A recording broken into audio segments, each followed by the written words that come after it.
weather's perfect for a repair attempt, so we're gonna get started. Time mark 4:45. Okay, so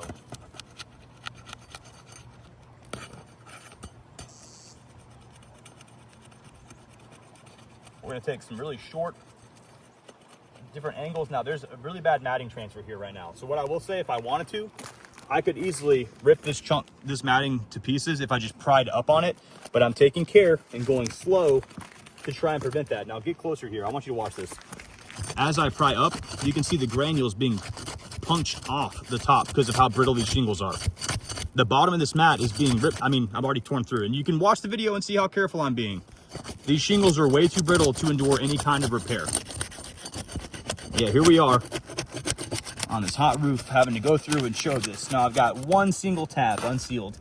Let's go ahead and that's a huge chunk of matting. Now, if you can see the bottom side of it, all this matting hanging off, that took what, a minute and a half to get one shingle unsealed? I mean, come on. It's just too obvious. We're gonna keep going for the sake of the video for you guys. We're gonna go slow, we're gonna be careful. I can hear the mat chunking and tearing right there too.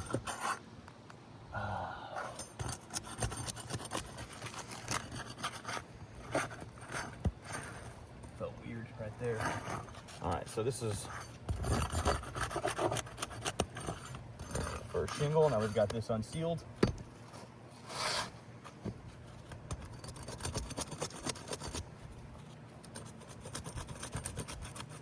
Now we are being as careful and slow and steady as we can. And this is another one, dude. This matting right here is completely bonded with what's below it. I can't even get underneath the shingle while being slow and careful. This is gonna rip. I can guarantee you it's gonna rip. I'm gonna try my best not to rip it though. And again, it is like 90 degrees plus today. Yeah, I'll show you guys that in the video. You can hear it. Those shingles have bonded together. I'm hitting it with this pry bar, trying my best to be gentle, and huge chunks. Come here.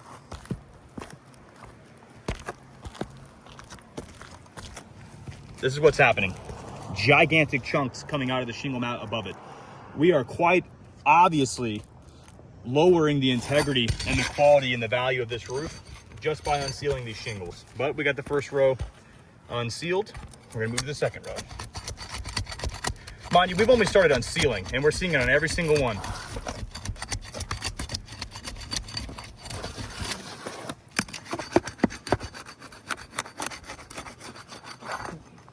That one. Oh wait, this too. Tim said, look at this, this is beautiful. Tim said if there was debris under the shingle, that would be considered wind damage too, and that it wasn't repairable, that the roofing system was compromised. There, look at this debris right here, tons of it.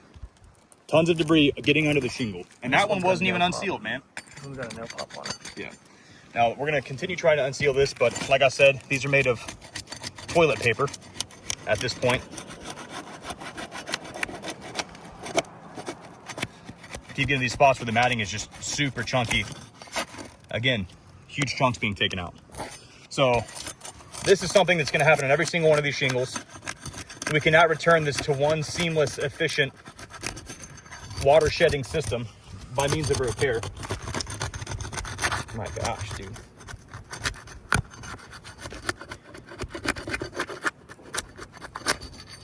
So again, there too. So we've got them all unsealed. We're gonna start the process of removing the nails.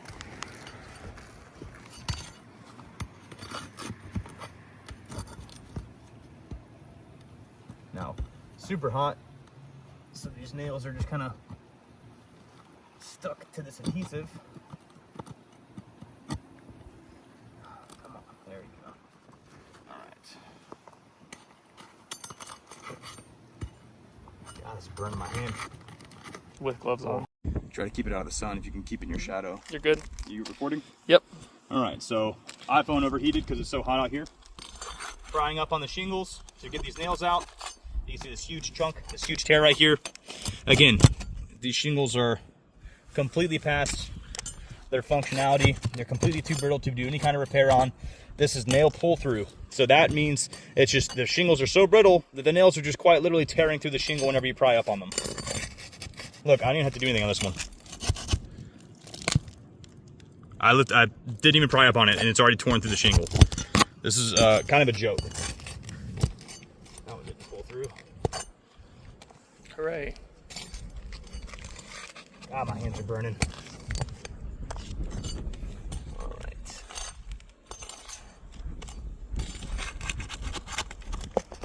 So again, nail tore through. We got nail pull through. We got crack increasing, tearing. So we got these tears from the pry bar puncturing it.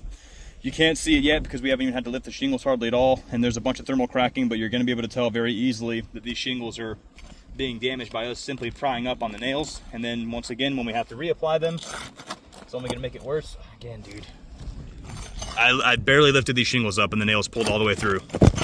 That's how brittle these are.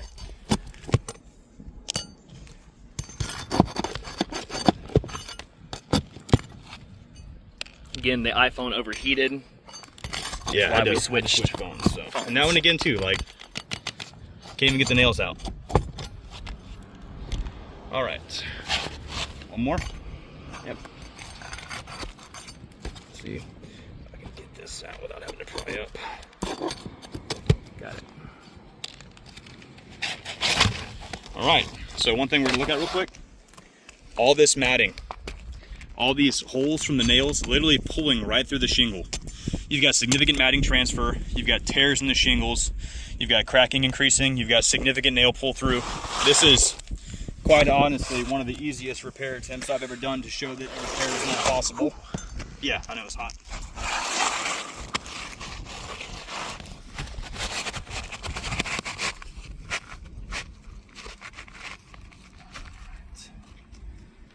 Okay, so got that tucked in.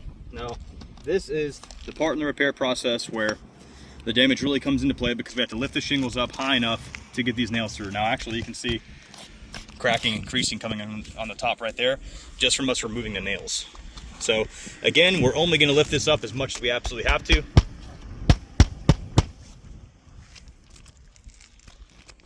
Got a runner down there.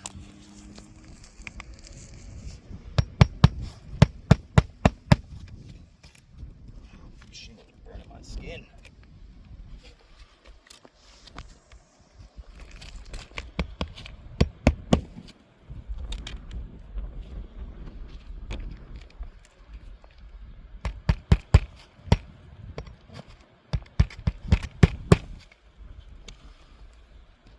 Again, guys, I'm not being overly aggressive. I'm being very careful. I'm only lifting the shingles up as much as I absolutely have to perform this repair. Now, all the thermal cracking is probably going to make it really hard to see the cracking increasing on these shingles.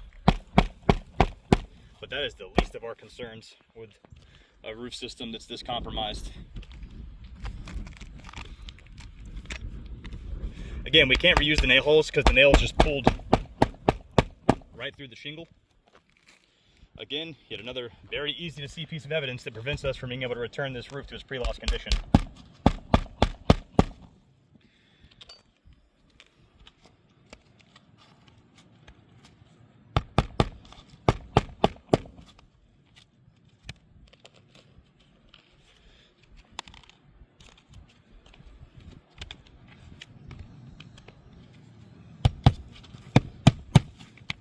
All right, so we've completed the attempted repair. We've got huge tears in the shingle.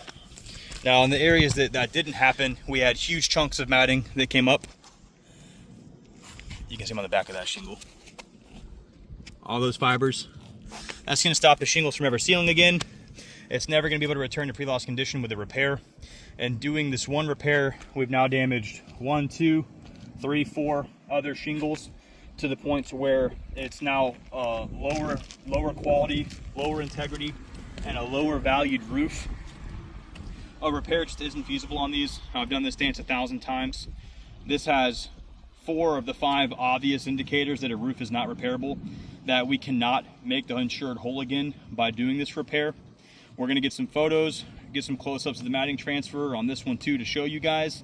This should be a no-brainer. I don't see how anyone could come back and watch this video and say, no, the roof is just as good as it was prior to the loss, when quite obviously it's not anywhere near as good as it was prior to the loss. So we're gonna let you guys review this.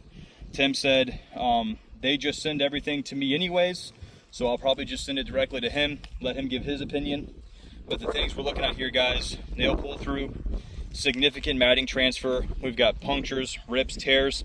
We've got creasing along the top as well, just from us replacing one shingle we've now damaged 4. I think it goes without saying we have to replace this roof if we want to make the insurable again.